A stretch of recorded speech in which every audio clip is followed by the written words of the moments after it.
오늘 문재인 대통령은 기념식에서 청년들에게 공정한 기회 제공을 약속했는데요. 이번 정부의 청년 공약은 얼마나 지켜지고 있을까요?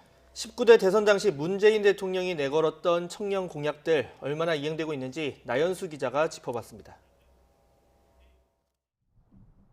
문재인 대통령의 가장 대표적인 청년 공약은 반값 등록금입니다. 지난 2012년과 2017년 두 차례 대선에서 약속했습니다.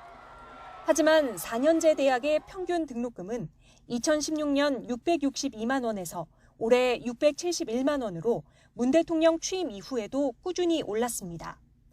정부가 국가 장학금 형태로 부담을 덜어주고 있지만 등록금 반값을 지원받는 대학생은 전체의 30% 수준. 코로나19로 비대면 강의가 진행된 올해 대학생들은 등록금을 돌려받기 위해 학교와 싸우고 있는 실정입니다. 국가일자리위원회는 일자리 정책의 컨트롤 타워, 대통령 집무실에 일자리 상황판을 걸어놓고 대통령이 직접 매일매일 점검하겠습니다. 비싼 등록금을 내고 대학을 졸업해도 취업문은 여전히 비좁습니다. 지난달 고용률은 지난해 같은 기간과 비교해 20대에서 2.2%포인트, 30대 1.6%포인트 각각 떨어졌습니다. 체감 실업률을 보여주는 고용보조지표 3은 1년 전보다 2.3%포인트 상승했는데 특히 청년층은 3.1%포인트로 상승폭이 더 컸습니다. 지난 8월 청년 실업률은 전체 실업률에 비해 여전히 2배가 넘습니다. 청년 구직 촉진 수당은 약속대로 도입됩니다.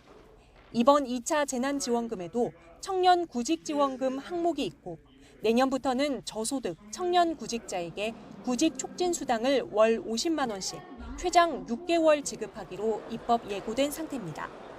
공공기관 블라인드 채용과 청년 고용 의무제도 비교적 잘 이행되고 있습니다. 청년의 권리와 책임, 청년에 대한 국가의 책무를 정한 청년기본법이 올해 제정된 만큼 문재인 정부가 청년 문제에 각별한 관심을 갖는 건 사실입니다.